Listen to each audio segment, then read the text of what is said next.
जायकवाडीचं धरण जे आहे ते 91% भरलेलं आहे। 91% जायकवाडीचं धरण भरल्यामुळे आता जायकवाडीच्या धरणातील 18 दरवाजामार्फत गोदावरी पात्रामध्ये पाण्याचा विसर्ग करण्यात आलेला आहे।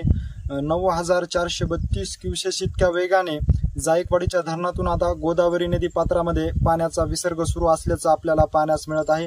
आज आपण गोदावरी नदी पात्रामध्ये आलेलो आहोत। जायकवाडीच्या धरणातून गोदावरी नदी पात्रामध्ये पाणी सोडल्यामुळे आता गोदावरीचे हे जे पात्र आहे ते दुथडी भरून वाहत असल्याचं आपल्याला पाहण्यास मिळत आहे। ह्या पात्रामध्ये 9432 क्युसेस इतक्या वेगाने पाण्याचा विसर्ग सुरू असल्याचं पाहण्यास मिळत आहे।